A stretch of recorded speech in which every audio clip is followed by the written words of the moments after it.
Muy buenos días, ¿cómo están compañeros? Hoy es domingo 22 de octubre, son las 10:30 de la mañana.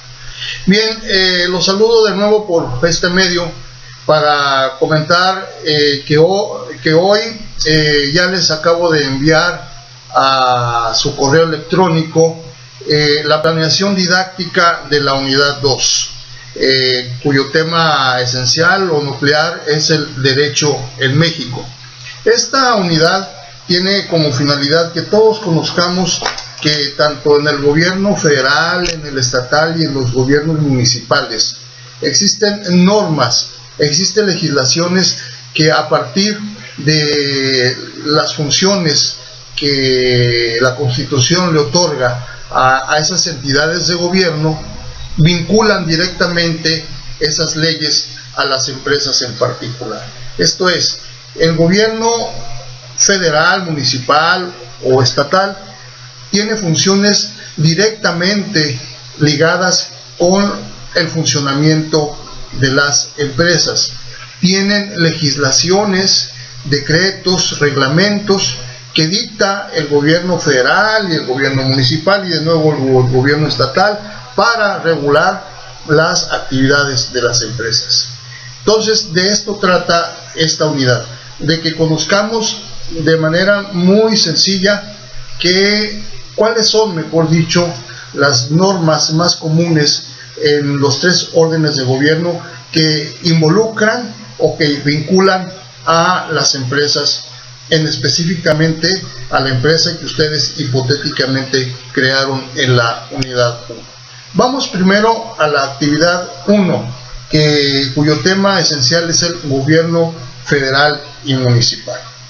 Sabemos, pues, mis compañeros, que el Estado está compuesto por tres elementos esenciales, que es el territorio, la población y el gobierno. El gobierno, pues, es el que regula la vida social y la vida también de sus instituciones. A partir de esta idea esencial elemental, vamos a establecer nosotros en esta primera actividad, gobierno federal y gobierno municipal, algunas actividades de investigación que ustedes deben de realizar para que cumplan con esta primera actividad. La primera actividad, pues, consiste en que ustedes nos digan cuál es el número de municipios que compone el estado en donde habitan. Si ustedes están en la Ciudad de México, entonces vamos a determinar cuántas delegaciones son las que componen el territorio de la Ciudad de México. Van a enlistar tres leyes federales, por favor, federales, que tengan injerencia en su estado, y tres leyes cuya injerencia sea municipal. Esto es, tres leyes que tengan injerencia, leyes federales que tengan injerencia en tu estado, y tres leyes que tengan injerencia a nivel municipal. Esto es, leyes federales que recaigan o que vinculen al gobierno del estado, y tres leyes federales que vinculen a los gobiernos municipales. Ejemplo, en materia federal existe la Ley Federal de Educación, y esta Ley Federal de Educación vincula a todos los estados. Entonces, este es un ejemplo. Otro ejemplo pudiera ser la Ley del Impuesto sobre la Renta. Esta es una ley federal y también vincula al estado. Y así podemos buscar otras leyes o decretos federales que vinculan a los estados. Igualmente hay leyes federales que directamente vinculan a los municipios. Por ejemplo, la ley de aguas, Ley Nacional de Aguas, que vincula directamente a los municipios.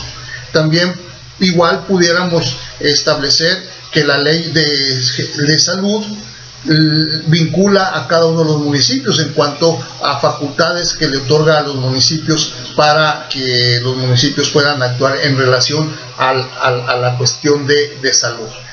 Así, entonces, ustedes van a determinar, pero siempre y cuando hagan una buena investigación para que completen debidamente esta actividad. Posterior a esto van a ordenar jerárquicamente. Ustedes en el temario que ya estudiaron saben que hay una jerarquía de leyes, y la jerarquía de leyes en nuestro país, de acuerdo a la propuesta de Kelsen, es que a partir de la norma suprema, que es nuestra Constitución General de la República, tratados internacionales, vendrían las leyes secundarias federales y del ámbito estatal, luego del ámbito municipal. Entonces, en ese orden, ustedes van a darle, valga la redundancia, un orden jerárquico a las leyes que son aplicables en su estado y en su municipio. Si ustedes dijeron Ley Federal de Educación, entonces esta Ley Federal de Educación estará por encima jerárquicamente de una ley estatal de salud, por ejemplo, ¿sí? Entonces, ser muy lógicos, tener mucho sentido común al ordenar nuestra pirámide jerárquica. Después de esto van a resolver 3 preguntas. ¿Por qué es necesario para las organizaciones conocer las leyes que tienen injerencia en el estado y municipio? Las organizaciones particulares. ¿Por qué al empresario le debe interesar conocer cuáles son las reglas o las leyes que van a normar la vida de la empresa? 2. Para los empresarios, ¿qué importancia tiene conocer las leyes federales, estatales o municipales? ¿Qué importancia le va a dar? La primera, porque es necesario. La segunda, la importancia de conocer las leyes federales, estatales y municipales. Y por último, ¿cómo y en qué les afecta a las organizaciones el desconocimiento de la legislación aplicable? ¿Cómo les va a afectar y por qué les va a afectar que una empresa desconozca y luego entonces no aplique leyes o normas federales, estatales o municipales en su organización? Esto es de razonamiento, amigos, esto es de sentido común. Entonces, por favor, les suplico ajustarse a las instrucciones que ya se las estoy mandando también en este momento para que puedan realizar esta actividad de manera óptima. Estos son solamente las 2 partes que componen la actividad 1. Muy simple, muy sencillo, no tiene mayor complicación. La única sería que no leyéramos el temario. Por lo tanto, tenemos de aquí, del día 22 al día 26, que es cuando debemos empezar a entregar esta actividad, que empieza el 26 y termina el 29 de octubre, el periodo para entregarla. Tenemos todo este tiempo para darle una buena estudiada a todo el temario y sobre todo para poder completar esta actividad. Vamos a la segunda actividad, compañeros, que es sujetos del derecho. Aquí voy a ser lo más claro y rápido posible. ¿Quiénes son sujetos de derecho de acuerdo al Estado mexicano? Sujetos de derecho somos todas las personas que tenemos capacidad jurídica de goce y de ejercicio de nuestros derechos. ¿Qué es capacidad jurídica? Tener 18 años en adelante, tener toda la capacidad, toda la personalidad jurídica para poder ejercer un derecho, para poder gozarlo. Los sujetos o las personas físicas tenemos a partir de los 8 años la capacidad jurídica. Las personas morales, esto es las empresas constituidas legalmente, adquieren también personalidad y capacidad jurídica para ser sujetos de derechos y de obligaciones. Eso es. Tanto las personas morales como las personas físicas realizamos hechos jurídicos. ¿Qué son los hechos jurídicos? Los hechos jurídicos son realizamos hechos en general. Los hechos son actos que de manera común nosotros realizamos al ir al trabajo, al estudiar, todo esto. Pero es un hecho, por ejemplo, el que yo agarre mi automóvil, de mi oficina a la casa. Eso es un hecho jurídico, es un hecho simple.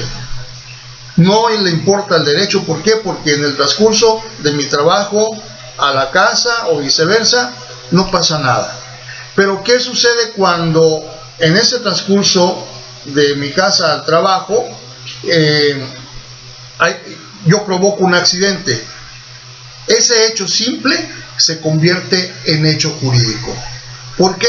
Porque ya le interesa al derecho el hecho de que yo haya provocado un accidente. ¿Por qué? Porque lesioné a alguna persona desafortunadamente, o porque provoqué daños a la propiedad privada o a la propiedad pública, ¿no? Ese es un hecho jurídico. Entonces, los hechos jurídicos son los que sin la voluntad de las personas se provoca alguna lesión, algún daño a otra persona. Pero también con la voluntad yo puedo realizar hechos jurídicos. Con la voluntad mía y con la voluntad de otra persona puedo realizar hechos jurídicos. A estos hechos jurídicos voluntarios les vamos a llamar actos jurídicos. ¿Por qué? Porque es una acción que voluntariamente una o dos o más personas realizan para crear derechos y obligaciones. Vamos a definirlo muy claramente. El hecho jurídico es una acción que provoca o que crea o que extingue derechos, lesiona derechos de manera involuntaria. Y el acto jurídico es la acción que una o dos o más de dos personas realizan de manera voluntaria para crear efectos de derechos, para crear derechos y obligaciones. Cuando ustedes crean una empresa, realizan un acto jurídico. Cuando ustedes contratan a sus trabajadores, realizan un acto jurídico, porque lo están haciendo de manera voluntaria. Pero ¿qué tal? Como pasa por ahí, hay personas que se dedican a reclutar trabajadores muy pobres, muy necesitados, y los explotan y no les pagan y no hay contrato de por medio. Este no es un acto jurídico, es un hecho jurídico que constituye un delito. ¿De acuerdo? Entonces, esencialmente, el acto jurídico debe ser un acuerdo de voluntades entre las partes que van a participar en ese negocio, en esa acción de derecho. Ustedes como empresarios van a realizar actos jurídicos cuando constituyan la empresa, cuando contraten trabajadores, cuando hagan contratos de compraventa, de crédito, cuando hagan relación con los consumidores. Todos estos son actos jurídicos. ¿Por qué? Porque intervienen ambas voluntades o más de dos voluntades.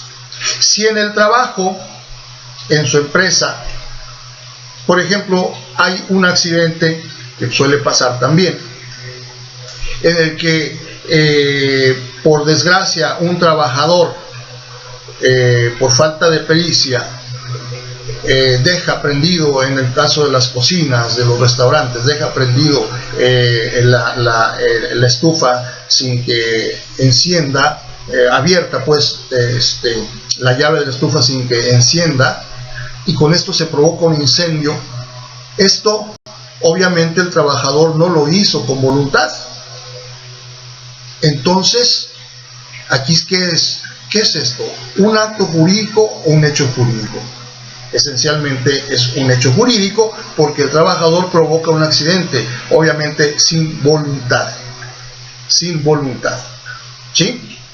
No se convierte en un acto jurídico, repito, porque no existe la voluntad. Si ustedes en su empresa, por ejemplo, tienen repartidores de sus productos y desafortunadamente el repartidor de su producto sufre un accidente en el transcurso de que va a entregar o que va a recibir algún elemento dentro de sus labores de trabajo, sufre un accidente, también es un hecho jurídico. Entonces sí quiero que se entienda muy bien esto, porque en estos elementos esenciales de hecho jurídico y acto jurídico y sujetos de derecho, va a radicar nuestra actividad 2, que se llama sujetos de derecho. Acuérdense ustedes que los sujetos de derecho somos las personas que tenemos y que tenemos capacidad jurídica. Todos somos sujetos de derecho, pero para que podamos realizar actos jurídicos y ser responsables de hechos jurídicos, debemos de tener capacidad jurídica, que ésta se da en razón a nuestra edad, más allá de los 18 años, y a nuestra capacidad mental, o sea, que no tengamos ninguna enfermedad mental. Y para las personas morales, que estén debidamente constituidas.